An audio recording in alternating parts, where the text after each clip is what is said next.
रुचि एक बहुत ही अमीर और घमंडी लड़की थी, लेकिन वो बहुत ही काली और बदसूरत थी। एक बार रुचि की सहेली प्रीति उसके घर आती है और प्रीति के कपड़े देखकर रुचि कहती है, छी, ये किसके मांग के कपड़े पहने हैं तूने? किसके कपड़े हैं ये? तेरे माँ बाप तुझे नए कपड़े नहीं दिलाते हैं क्या? जब भी आती है हमेशा यही पहनकर आ जाती है। कितने गंदे हैं ये। बाबा के पास इस बार भी पैसे नहीं बचे। उन्होंने मुझसे वादा किया था कि इस बार वो मुझे नए कपड़े दिलाएंगे, लेकिन इस बार भी नहीं दिलाया उन्होंने और बहाना बना दिया। तू मेरी बचपन से दोस्त है, इसलिए अब भी मैं तुझसे बात कर लेती हूँ, वरना तुझे तो पता है ना, इतने गंदे कपड़े पहनने वाले लोगों को तो मैं घर पर भी ना रखूं। ऐसा लग रहा है कब से यही पहन रही है।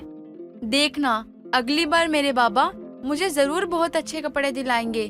तब देखना, तब तुम भी कहोगी कि आज मैं अच्छी लग रही हूँ। जब वो दिन आएगा तब बोल दूंगी कि अच्छी लग रही हो तुम, लेकिन आज तुम्हें देखकर तो बस यही कहने का मन हो रहा है कि छी, कैसी लग रही हो तुम। एक काम करो, तुम अपने घर वापस जाओ। क्यों? अपने घर वापस क्यों जाऊं? तुमने तो कहा था आज हम दोनों साथ बाहर घूमने जाएंगे, और अब तुम वापस मुझे घर भेज रही हो। क्या हुआ? अब तुम्हें मेरे साथ नहीं जाना क्या? नहीं, तुम्हारे साथ कहीं बाहर जाऊंगी तो लोग मेरा ही मजाक बनाएंगे। इससे तो अच्छा मैं घर पर ही रहूं। मैं अपने कॉलेज वाले दोस्तों के साथ घूमने चली जाऊंगी। तुम अभी तो बस अपने घर जाओ। रुचि कभी भी प्रीति के बारे में कुछ नहीं सोचती, हमेशा उसका मजाक बनाती और नीचा दिखाती। प्रीति रुचि को अपना सबसे अच्छा दोस्त मानती थी, इसीलिए कभी भी वो कुछ नहीं कहती। ऐसे ही कई दिन निकल जाते हैं। कुछ दिनों के बाद रुचि अपनी अमीर सहेली रितु के साथ घूम रही होती है। यार तू बेस्ट है। मैं जब भी तेरे साथ कहीं बाहर घूमती हूँ ना, तो मुझे अच्छा लगता है। और तू भी मेरी तरह अमीर ही है। हम अमीर लोगों के पास किसी चीज की कोई कमी नहीं है। ये तो तूने बिल्कुल सही कहा। वैसे तूने अपने इस काले चेहरे का कुछ किया? ट्रीटमेंट के लिए बात करी है, अब देखो क्या होता है आगे। कब तक कुछ होगा कुछ नहीं पता। यार तू काली तो फिर भी ठीक लगती है, लेकिन ये जो तेरे काले से चेहरे पर दाग धब्बे हैं ना, ये तुझे बदसूरत बनाते हैं। मैं तेरी फ्रेंड हूँ, मैं तुझे जज नहीं करूँगी, लेकिन तू समझ रही है ना, ये अच्छे नहीं लगते हैं। और बाकी लोग तो कितना जज करते हैं, तुझे भी पता है ये सब।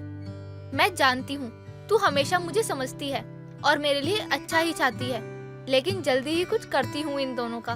तू मेरी शक्ल की वजह से दोस्ती तो नहीं तोड़ेगी ना? मैं तुझसे कभी दोस्ती नहीं तोड़ सकती। तू तो मेरे सारे खर्चे उठाती है, मेरा कितना ख्याल रखती है।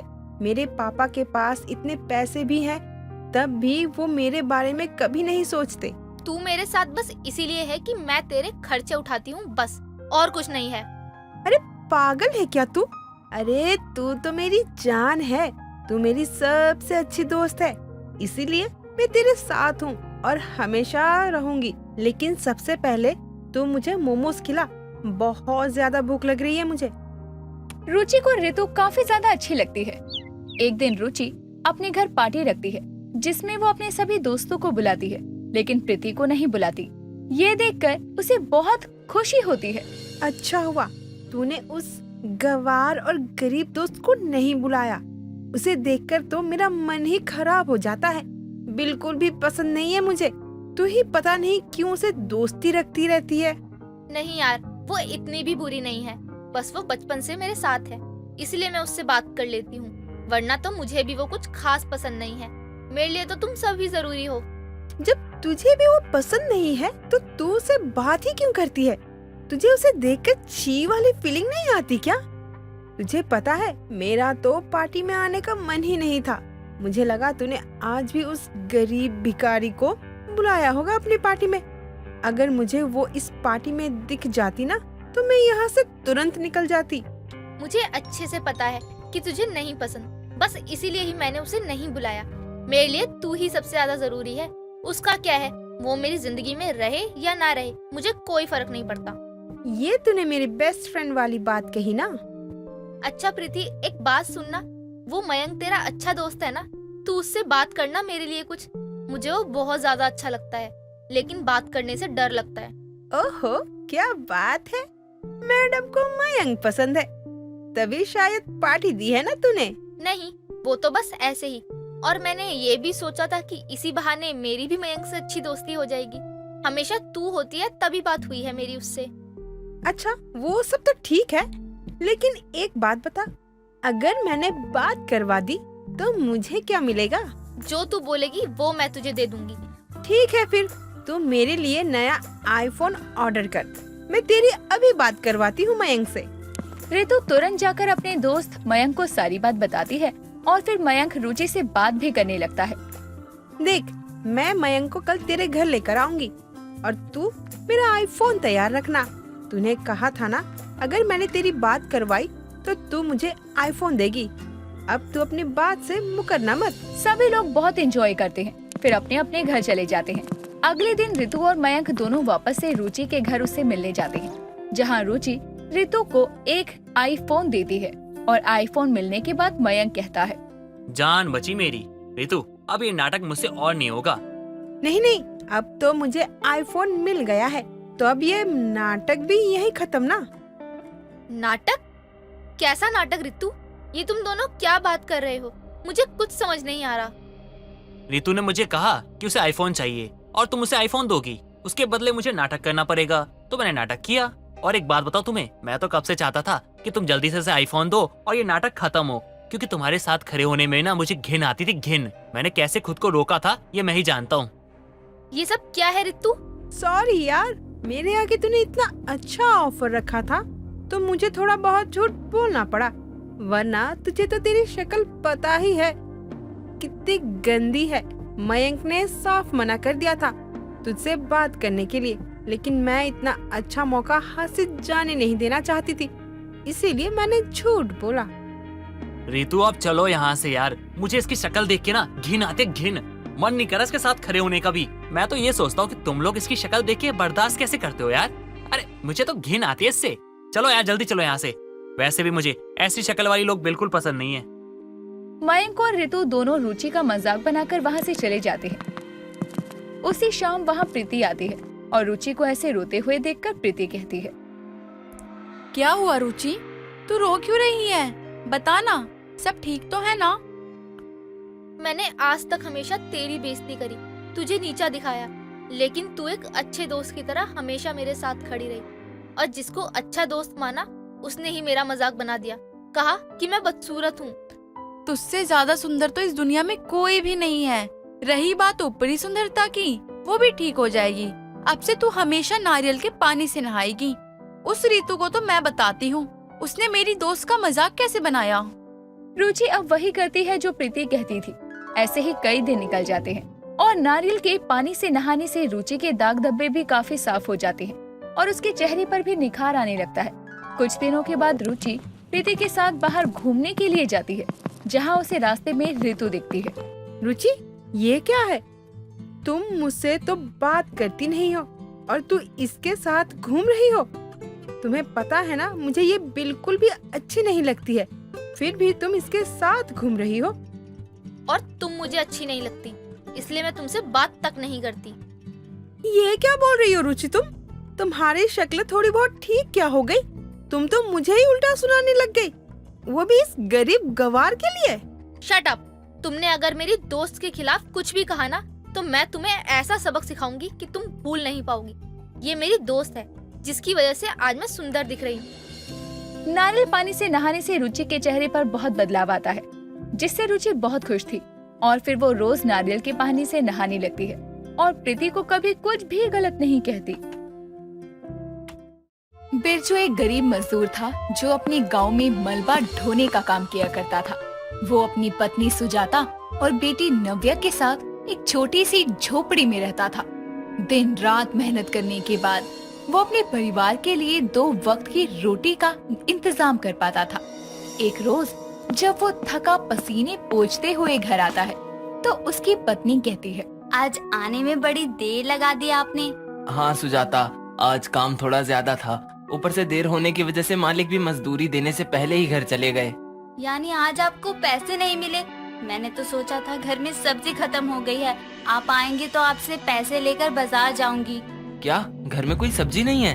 नहीं, आजकल तो बाजार में सब्जियों के दाम भी आसमान छू रहे हैं।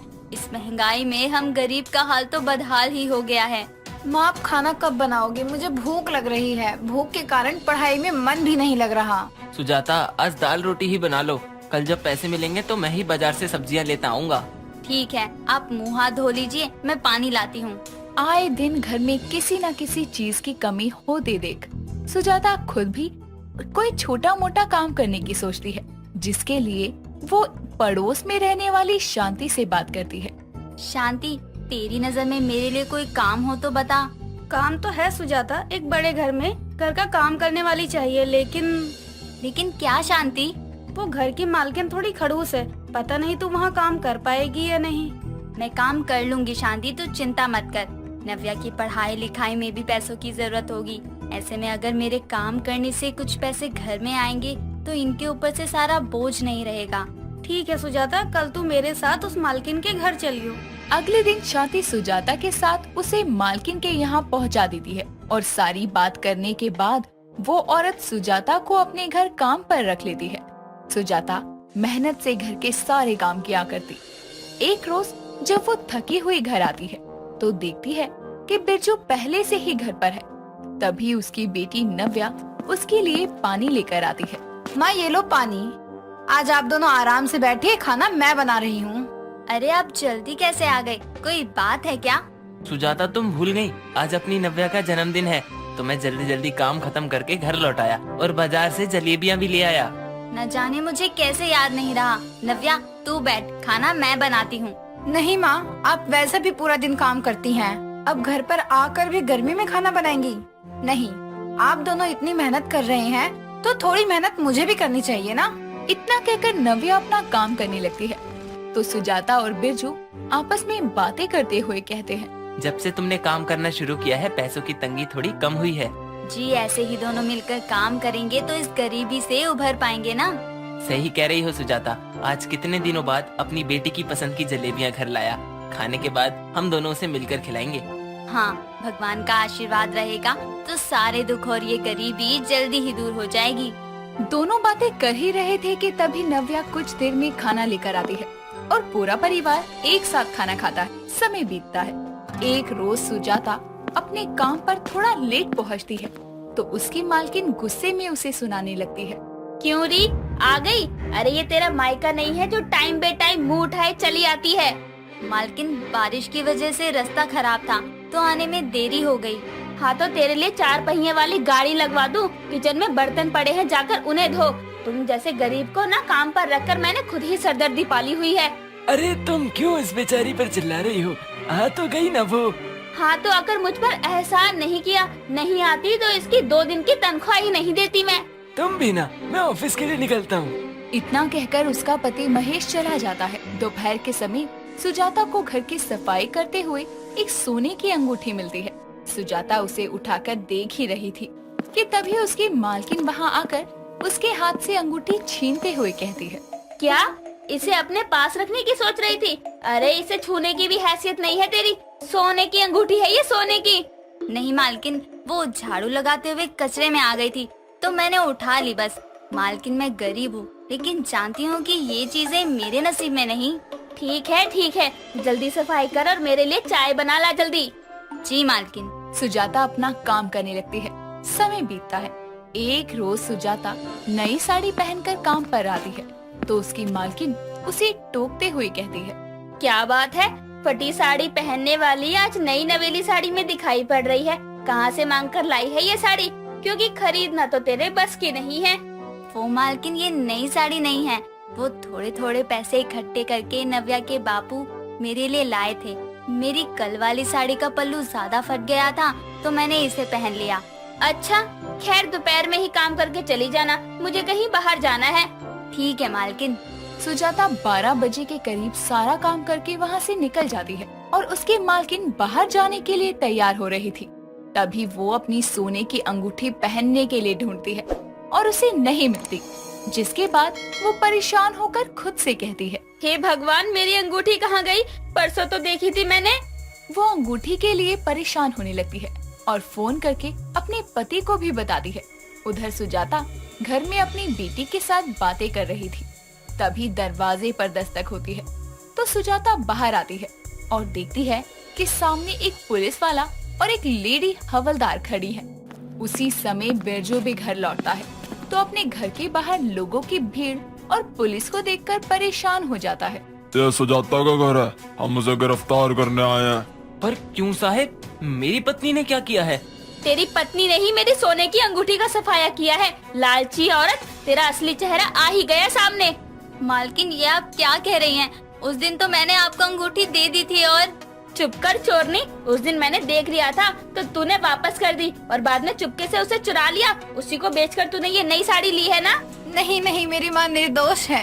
कंप्लेंट हुई है, गिरफ्तारी तो होगी। कांस्टेबल, ले चलो इस औरत को। नव्या रोने लगती है और बिरजू पुलिस के आगे हाथ जोड़ता है, लेकिन पुलिस सुजाता को ले जाती है। तभी आस पड़ोस के लोग बातें बनाते हुए कहते हैं, बताओ, गरीबी के चलते चोरी जैसा कोई गलत काम करता है सुजाता? अरे गरीब के घर पुलिस का आना कितनी बड़ी बदनामी है। इस दिन के लिए थोड़ी ना उसे काम पर लगाया था। आज के बाद मैं उसकी कोई मदद नहीं करने वाली। उनके घर पुलिस आने से सभी लोग शक की निगाहों से उसे देखने लगते हैं। बिरजू को समझ नहीं आता कि वो क्या करे। तो उधर सुजाता की मालकिन अपने घर पहुंचती है तो देखती है कि उसका पति हाथ में अंगूठी लिए वॉशरूम से बाहर आता है। तभी वो कहती है, ये अंगूठी तुम्हें कहाँ से मिली? मैंने तुम्हें कहा था ना कि ध्यान से देखो, घर में कहीं होगी। वॉशरूम के वॉश बेसिन पर पड़ी थी। हे भगवान, अब क्या होगा महेश? मुझे लगा ये अंगूठी वो सुजाता ने चुरा ली और मैंने उसकी कंप्लेन कर दी और उसे अरेस्ट भी करवा दिया। क्या तुम्हारा दिमाग खराब है? उस गरीब की कोई गलती भी नहीं है। ये तुमने क्या किया? इससे पहले की और देर हो, अपनी गलती सुधारो तुम। महेश के बहुत समझाने पर वो कंप्लेंट वापस लेने के लिए महेश के साथ पुलिस स्टेशन जाती है, जहां बिरजू अपनी बेटी के साथ पुलिस के सामने हाथ जोड़े खड़ा था। तो उसकी बेटी रो रही थी। तभी वो पुलिस को अंगूठी दिखाकर सब बताती है। तो पुलिस सुजाता को छोड़ देती है। इसलिए कहते हैं, तसल्ली करके ही कोई कदम उठाना चाहिए। आपकी गलती के चलते इन गरीबों को परेशानी हुई और अब झूठी कंप्लेंट के लिए आपको जुर्माना भरना होगा। जी इंस्पेक्टर, हम जुर्माना भरेंगे। सुजाता, मुझे माफ कर दे। मैंने बिना सोचे समझे तुझ पर। मालकिन, मैंने आपको हमेशा कहा कि मैं गरीब हूँ, लेकिन गलत काम करने वालों में से नहीं। मुझ गरीब के घर आपकी वजह से पुलिस आई और ये बात मेरे दिमाग से नहीं जा पाएगी। इसलिए आज से मैं आपके यहाँ काम नहीं करूँगी। इतना कहकर सुजाता अपने परिवार के साथ वहाँ से चली जाती है। सरिता अपनी बहू खुशबू के साथ बैठकर चाय पी रही थी।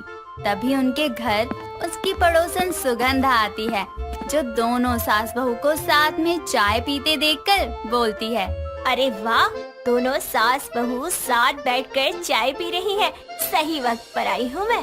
हे भगवान, सुबह सुबह आ गई ये सुगंधा दुर्गंध फैलाने के लिए। अरे सुगंधा आंटी, आइए आइए, बैठिए, मैं आपके लिए भी चाय लेकर आती हूँ। अरे बहू, रहने दे, मुझे नहीं पीनी। खाली पेट चाय पीऊंगी तो मुझे कब्जी हो जाएगी। वैसे भी हो ही रखी होगी तुझे। क्या बोली सरिता? अरे खुल के बोल, तेरी आवाज तो मेरे कानों के पर्दे भी नहीं हिला पाई। अच्छा बहू, चाय ला रही है तो कुछ खाने को ले आइयो साथ में, ताकि खाली पेट मुझे कब्ज ना हो। ठीक है आंटी, आप बैठो, मैं अभी लाई। अरे बहू, क्यों ला रही है? ये यही का खाकर यही छोड़ जाएगी अपना जहरीला पाद। हाय राम, कैसी पदोड़न पड़ोसन दी है हमें। खुशबू रसोई में चली जाती है, जिसके बाद शुरू होता है असली खेल। सुगंधा आते ही धीमे से एक बेहद ही बदबूदार पाद मारती है, जिसके बाद उसकी दुर्गंध जैसे ही सरिता की नाक तक आती है, वो चिल्लाते हुए बोलती है, हाय रे, मार डाला। बहू ओ बहू, रूम फ्रेशनर ला जल्दी। अरे सरिता, क्या हुआ? अचानक से कौन सा दौरा पड़ गया तुझे? इतनी भयंकर बदबू छोड़ने के बाद कहती है कौन सा दौरा पड़ा है। हे भगवान, इस चलते फिरते गटर को हमारे घर से निकालो। अरे बोल भी ले कुछ। अच्छा खैर मत बोल, मैं जा रही हूँ। वो मुझे कुछ काम याद आ गया। बहू को बोल दियो चाय किसी और दिन पीऊंगी। इतना बोलकर सुगंधा वहाँ से चली जाती है, जिसके कुछ देर बाद वहाँ खुशबू आती है और अपनी सास को ऐसे अधमरी हालत में देखकर कहती है, माँ जी, ये क्या हुआ? आप ऐसे बेहोश होने वाली हालत में क्यों पड़ी है? बहू, पहले जाकर रूम फ्रेशनर ला और यहाँ छिड़क, वरना तेरी ये सास अपनी आखिरी सांस लेकर स्वर्ग से धार जाएगी। अपनी सास की ये हालत देखकर खुशबू जल्दी से रूम फ्रेशनर लाती है और हॉल में छिड़क देती है, जिसके बाद जाकर सरिता को चैन आता है और वो अपनी बहू से कहती है, बहू, ये हमारी पड़ोसन सुगंधा जब भी घर में आए तो इसे कुछ खाने पीने के लिए मत पूछा कर। अरे ये एक नंबर की पदोड़न है और ये कोई ऐसा वैसा पाद नहीं मारती, एकदम भयंकर वाला पाद मारती है जिससे किसी भी इंसान की सांसें रुक जाएं। लग तो रहा है माँ जी आप सच कह रही है, क्योंकि मैं जब चाय लेकर आई थी तब बहुत गंदी बदबू आ रही थी हॉल में से। हाँ, और अब इस चाय को ले जाकर फेंक दे, कौन पिएगा इस जहर को? उसके पाद के बदबू से ये चाय भी खराब हो गई होगी। इतना बोलकर सरिता अपने कमरे में चली जाती है और खुशबू भी चाय के कप ले जाकर उन्हें फेंक देती है। ऐसे ही दिन गुजरते हैं। तभी एक शाम जब दोनों सास बहू मार्केट जाने के लिए निकलती हैं, तो उन्हें देख सुगंधा उनको रोकते हुए कहती है, अरे सरिता बहन कहाँ जा रही हो? मार्केट? हाँ, बदबू की दुकान, मेरा मतलब सुगंधा बहन।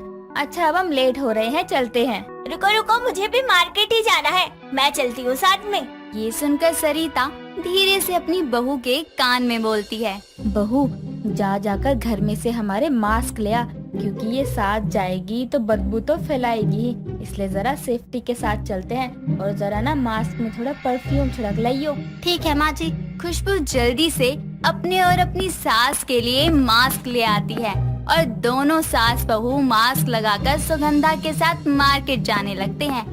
तभी सुगंधा उनके मास्क को देखकर बोलती है, अरे तुम दोनों ने मास्क क्यों लगाया है? मुझे भी बता देती। नया वायरस आया है क्या कोई जिससे बचने के लिए मास्क लगाया है? हाँ, एक पदड़ोसन वायरस आया है, उससे बचने के लिए लगाया है। लेकिन तुम चिंता मत करो, तुमको कुछ नहीं होगा उस वायरस से। अब चलो मार्केट। हाँ ये तो है, क्योंकि मेरा इम्यूनिटी सिस्टम बहुत अच्छा है।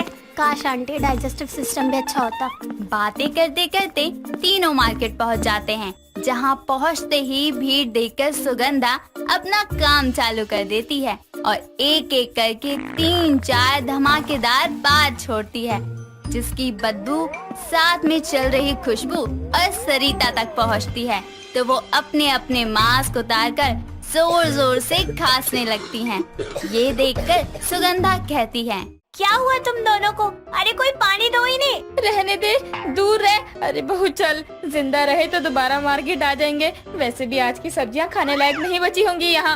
हाँ जी माँ जी, चलो जल्दी। दोनों सास बहू सुगंधा को मार्केट में छोड़कर घर भाग जाती हैं। ये देखकर सुगंधा कहती है, बताओ पता नहीं इनको क्या हो जाता है। खैर मैं सब्जियां ले लूं, अब बार बार तो आया नहीं जाता बाजार में। सुगंधा मार्केट में सब्जियां लेते हुए वहां बेचारे सब्जी वाले पर अपने पाद की बदबूदार दुर्गंध से अत्याचार करती रहती है। ऐसे ही दिन गुजरते जाते हैं। सरिता रोज सुबह जल्दी उठकर अपनी मोहल्ले की औरतों के साथ पार्क में योगा किया करती थी। एक सुबह वहां सुगंधा भी अपना मैट लेकर आती है और सरिता के बगल में बैठकर उससे कहती है, सरिता बहन आज से मैंने भी योगा शुरू कर दिया है। मेरे पति ने कहा है योगा करना सेहत के लिए अच्छा होता है। अब ये हमारा योगा करना भी दुर्बल करने आई है। अरे अगर ये साथ में योगा करेगी तो योगा से सेहत नहीं बनेगी बल्कि बिगड़ेगी। बेचारी सरिता बिना कुछ बोले अपना योगा करने में बिजी हो जाती है। तभी एक योगासन करते हुए सुगंधा एक जोरदार आवाज के साथ बदबूदार पाद मारती है, जिसके बाद वहाँ मौजूद पड़ोसनों में से एक निर्मला नाम की पड़ोसन बोलती है, अरे ये कौन है जो पार्क के शुद्ध वातावरण को बदबूदार बना रहा है? ये बदबू इस तरफ से आ रही है जहाँ सुगंधा और सरिता खड़ी हैं। अरे आप लोग तो मुझे जानते हैं, रोज ही आती हूँ यहाँ। आज से पहले कभी मैंने ऐसा किया? ये सुगंधा बहन के काम है। इन्होंने ही आज आते ही हमारे योगा के वातावरण को गंदा कर दिया है। अरे सरिता बहन क्या कह रही हो? मेरा नाम भी सुगंधा है तो मैं बदबू कैसे फैला सकती हूँ? अरे वैसे पाद मारना कोई बुरी बात तो नहीं है, तो इसको छुपाओ मत। अब आपने मारा है तो मारा है, इसमें छुपाने की क्या ही बात है। वैसे मेरे पास एक चूरन है, मेरी माँ ने बना कर दिया था। उसको खाने से आपका पेट एकदम साफ हो जाएगा। उसकी जरूरत आपको है, मुझे नहीं। सुगंधा की बात सुनकर सभी सरिता पर शक करने लगते हैं। ये देखकर सरिता को गुस्सा आ जाता है और वो अपना मैट लेकर वहाँ से चली जाती है और घर जाकर अपना मैट फेंकते हुए बोलती है, आज तो हद ही हो गई। इस सुगंधा ने सबके सामने आज अपना पाद मारने वाला काम मेरे मत्थे मर दिया। इतने में वहाँ खुशबू आती है और अपनी सास को गुस्से में देखकर कहती है, माँ जी, आप इतने गुस्से में क्यों हैं? आप तो योगा करने गई थी, वहाँ से इतने गुस्से में आने का क्या कारण है? बहू, मुझे आजकल गुस्सा बस अपनी पदोड़न पड़ोसन की वजह से आता है। आज योगा करने आ गई और वहाँ भी अपने बदबूदार गैस के गोले फेंकने के बाद उसका नाम मेरे ऊपर लगा दिया। अब तो बर्दाश्त से बाहर हो रही है ये औरत। सही कहा माँ जी, मैं तो कहती हूँ एक बार उनके मुंह पर ही बोल दो कि वो अपनी इस आदत को दूसरे पर न डाले और हाँ, इस बीमारी का इलाज करे, वरना हमारे घर पर आने की जरूरत नहीं है। सही कहा, आज शाम को इसको एक चूरन का डब्बा देते हुए कहती हूँ। शाम के समय सरिता एक चूरन का डब्बा लेकर सुगंधा के घर जाती है और दरवाजे से ही उसे भयंकर बदबू आने लगती है, जिस पर सरिता बोलती है, अंदर जाना खतरे से खाली नहीं होगा, बाहर ही बुला लेती हूँ उस पदोड़न को।